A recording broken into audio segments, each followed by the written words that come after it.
As entrepreneurs, we all have a reason why we chose to leave our 9 to 5 for an 8 a.m. to 10 p.m. I'm here to capture those stories of why we all hustle and grind for our companies. Jalisa is a single mother and survivor based in Glen Burnie, Maryland.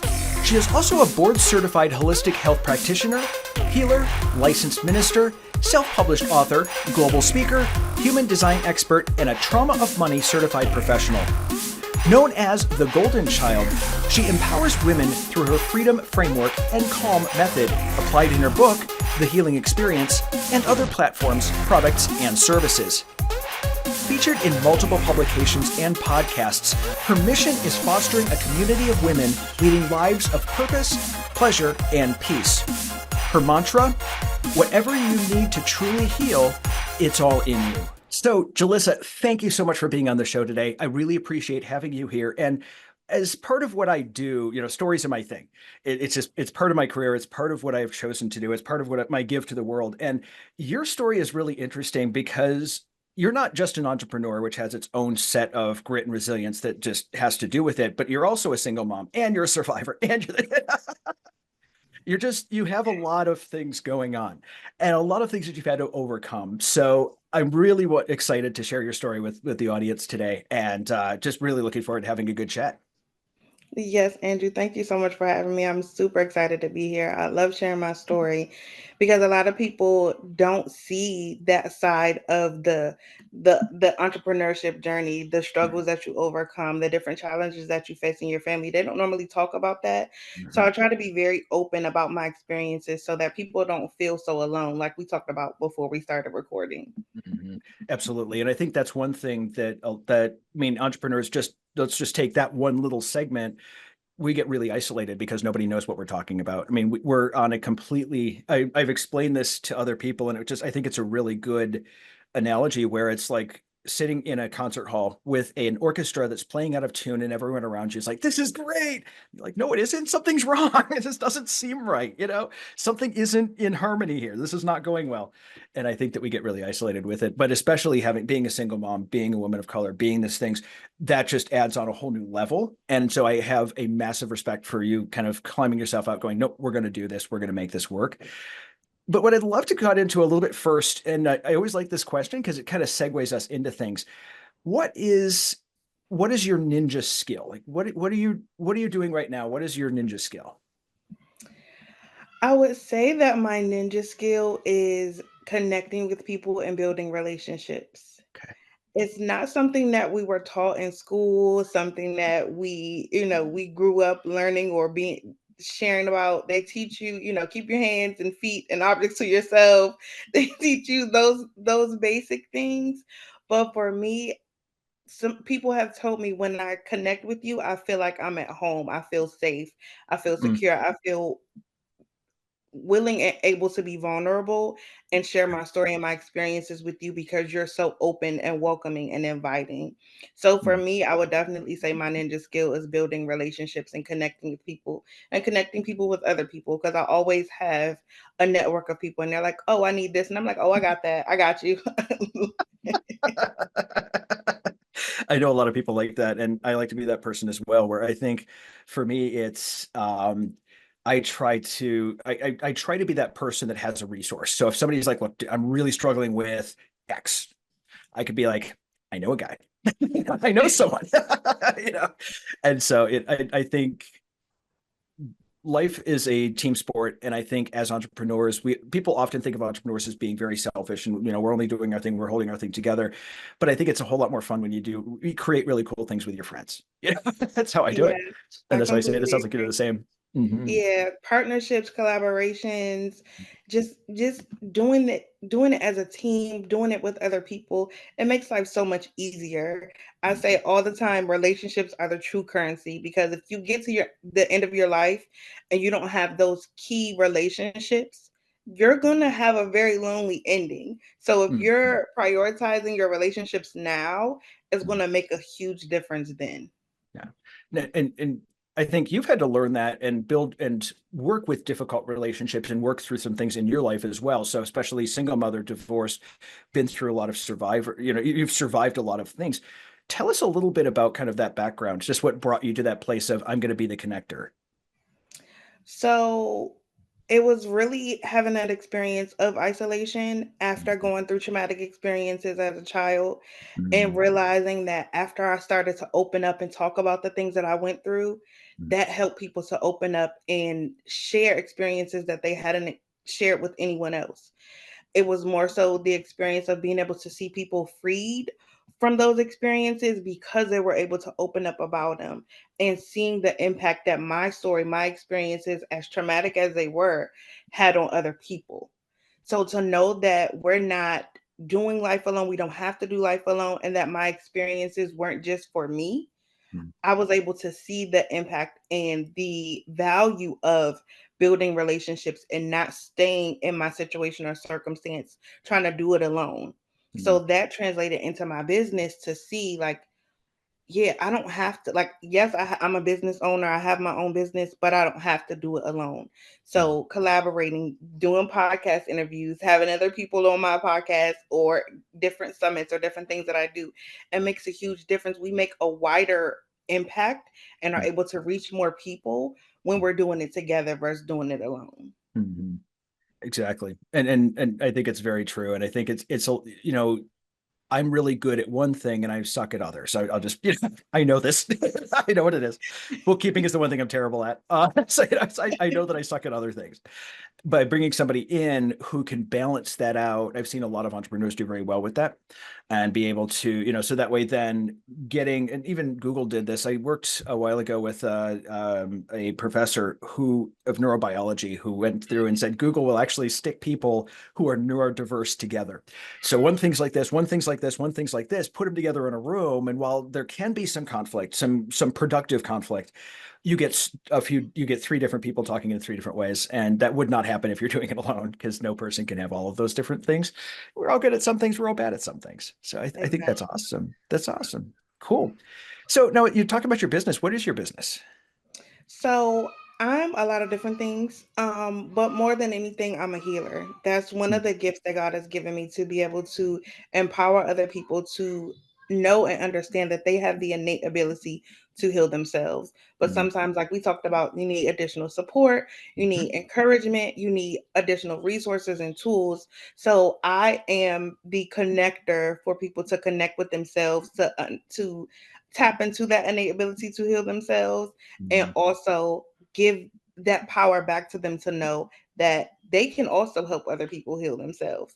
So it's really about building those relationships, making those connections with ourselves, with each other, so that we can heal the world. Like, that's my mission, to heal the world. There's so much chaos and different things happening in the world, but that is my mission, to heal the world, to have people loving one another, building positive and sustainable relationships so that the world can be a better place. Absolutely. Absolutely. And I think, as humans, like I was saying earlier, where we have faults, sometimes we don't see them. And having an outside objective observer come in and say, let me reflect that to you. Reflect this. My mom was a psychologist, and that's one thing she used to say is, let me reflect this back to you, which was sort of, let me just show you what I'm seeing from the outside. No judgment, just kind of let me show this to you and see if this resonates. And so, yeah, I think it's incredibly important. Yeah, very good work, Yeah, very important exactly. work.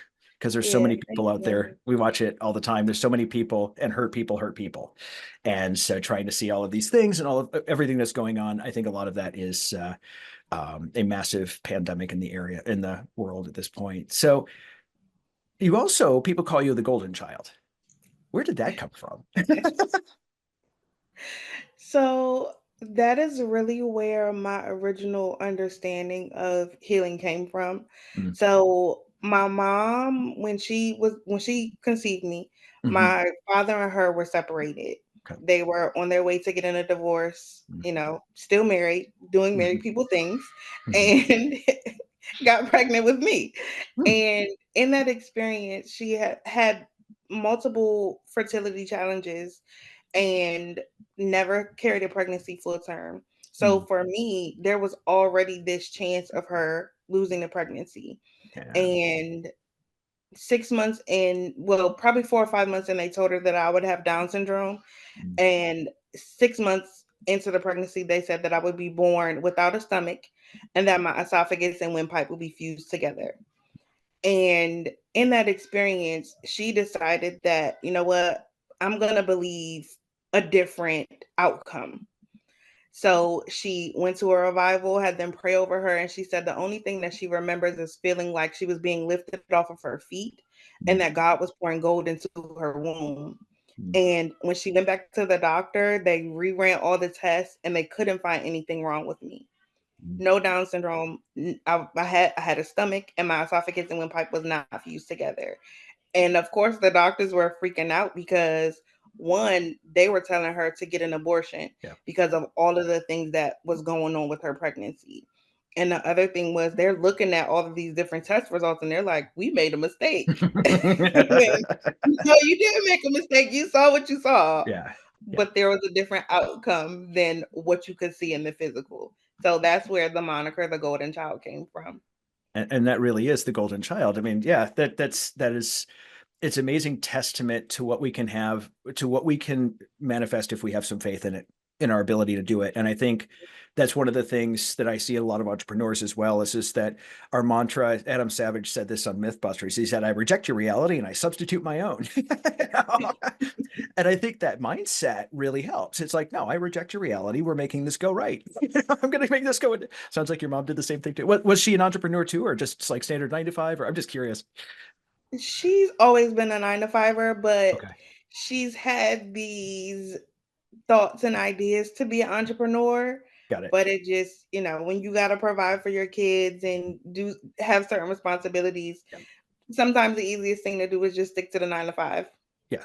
And sometimes that's the option. And especially if you're raising kids alone, that's difficult. So yeah, no, I can understand. I just figured I'd ask because it sounds like a very entrepreneurial thing to say.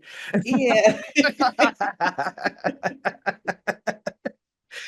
So now you have a couple of things. The first thing, when I was reading your bio, when I was doing some research for the show, you said that you're a trauma of money certified professional. And it's interesting. I'd never heard of this before, but it made sense.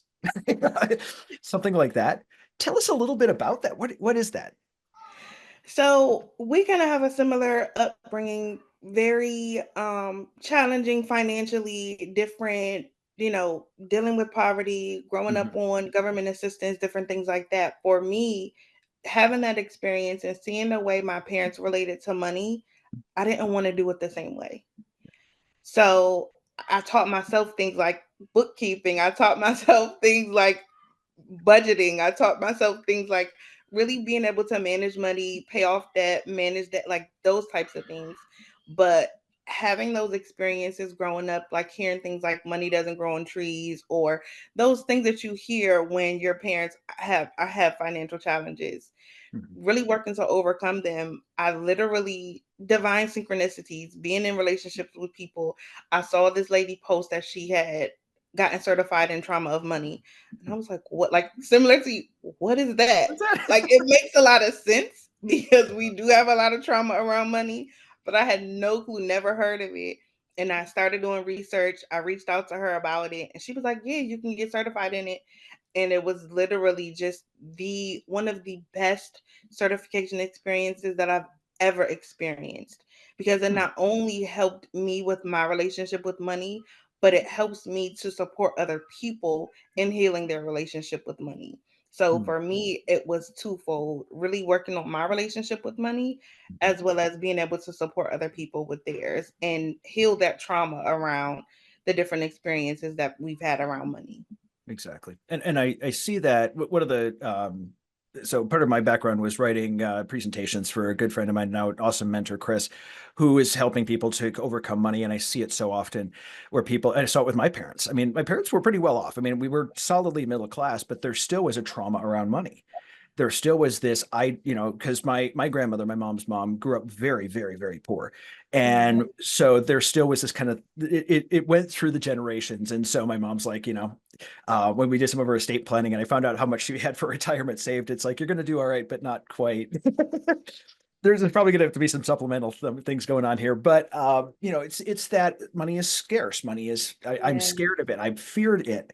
It's not going to have enough. And we put that into our head and we don't realize that, nope, money's very abundant. We can go out and make more. There's other ways to do it. Yeah. Yeah. Interesting. So you also have, beyond that, you also have So, calm method. Talk to me a little bit about that. What is that? So that was actually you have those shower downloads. Hmm. Like I Yeah. literally have those all the time. So I have a whiteboard on the wall of my shower, Hmm. and people ask me all the time, "How do you do so much? How do you get it all done? How are you an entrepreneur? How are you a mom of three toddlers? How are you all of these things?" And you stay so happy, you stay so calm, you stay so peaceful. And I thought about it. I'm thinking to myself in the shower, like, where did this come from? And this calm method just literally came out on the wall of my shower. And I'm like, oh, Isn't that always the way it works, though? yes. So the calm method, and I actually just recently self-published a planner, the Calm Life Planner, to help Okay. people go from chaos to calm in their mind and in their life. But it's really just the process that I use on a day-to-day basis that Mhm. helps and support me with staying calm and peaceful, even when my toddlers are chaotic and I'm trying to do a podcast interview or I'm trying to do something else and they're like, "Mommy, mommy, mommy." And one's I'm having a like, okay. meltdown. Yeah. Yep. So it keeps me from having a meltdown when everybody else is having a meltdown. Hmm.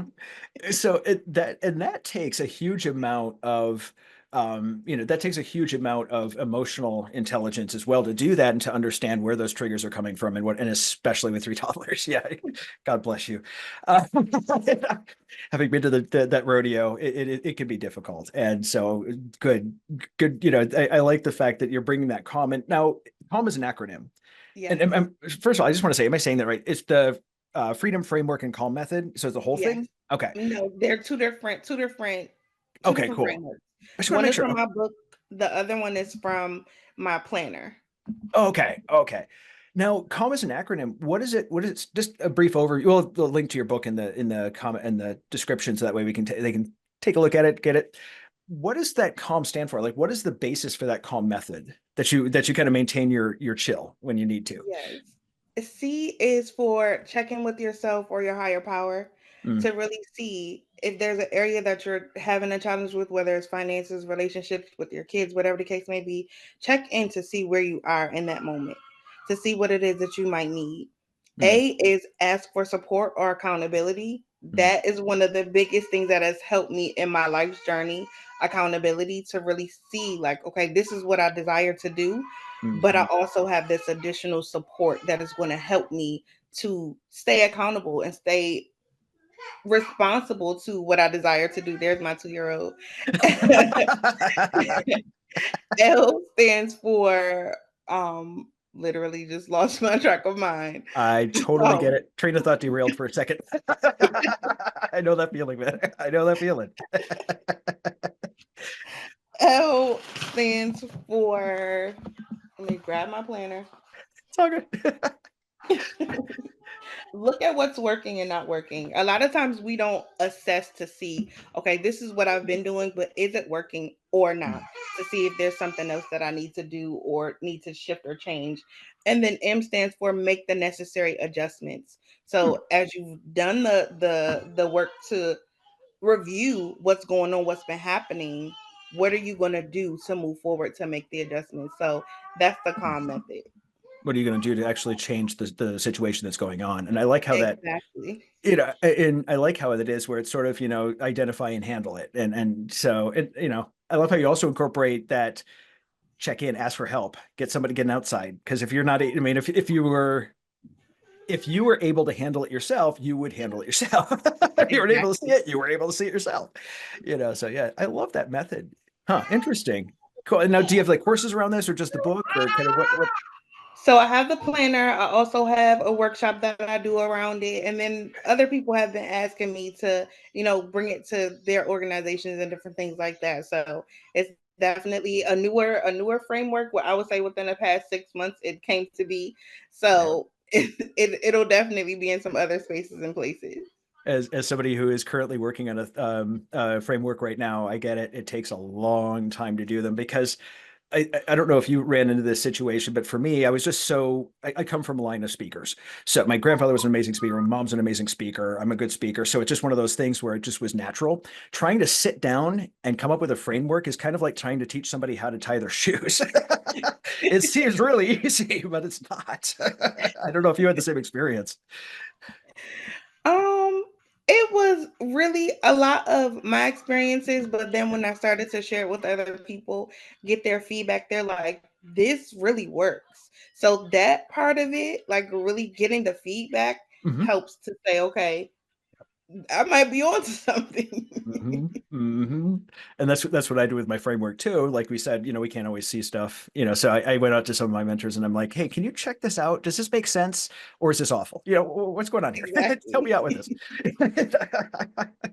I think that goes back to saying what we were saying in the beginning, where you're a connector. And I think it's really important because I have a group of people, I'm sure you do as well, where we've got groups of people around us who are significantly smarter than we are and have been to where we're at. And have been through what we're going through or some iteration of it and can give us opinion or counsel on it. So I have been here, here's what I did. Or here's some feedback on what you're doing. I've got a few key people in my life where I know they're very close friends. There are people that I know have my best interests at heart, but they will also tell me, dude, that sucks. So they'll be straightforward about stuff if they need to. But yeah, I think it's an important part, especially as business owners, to have that network around us that's willing to kind of be straightforward with us, direct. Exactly. And a lot of people don't necessarily want or understand that type of accountability, Yeah. but you don't want people that are always going to say, yeah, that's good, that's good, that's good. No, you want people that are going to be honest with you and say, yeah, that sucks. Yeah. I have more respect for those friends. And honestly, I feel like they are closer friends of mine because they care enough to tell me it sucks rather than just trying to save my feelings. And, we've built a relationship with these people, so it's something different. But, we need people like this. Sean Whalen from Lions Not Sheep said that too. He'll call people out and then he does it. He's like, I'm not just trying to be a jerk about this. I'm doing it because I respect you. And I want to tell you this. You need to hear this. Yeah. So, while we're getting towards the end of things here, I do have one question that I ask every guest, and that is, what is one book or podcast that has had a significant impact on your life that you can share with the audience?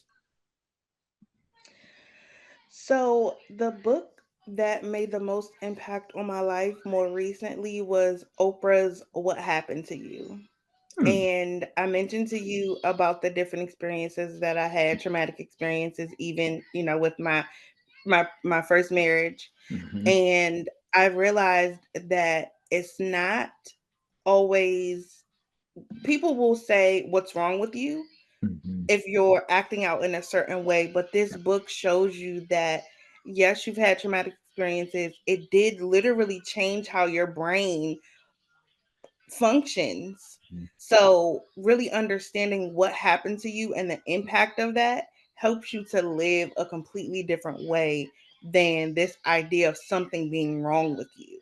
Hmm. So, that book made a significant impact on me and just how I see myself and my experiences. I love books like that. For me, it was No More Mr. Nice Guy. I've never felt so judged and understood by a book in my life. It's like I'm reading this book going, get out of my head, but it made so many things make sense. I love books like that. Awesome. Well, Jalissa, thank you so much for being on the podcast today and spreading some wisdom. I really appreciate it. Thank you so much, Andrew, for having me. I had a blast. Good. Glad to hear it. Glad to hear it. Thanks again for joining us on the Hustle and Grind podcast. If you'd like to learn more about Jalissa, check out the links in the description.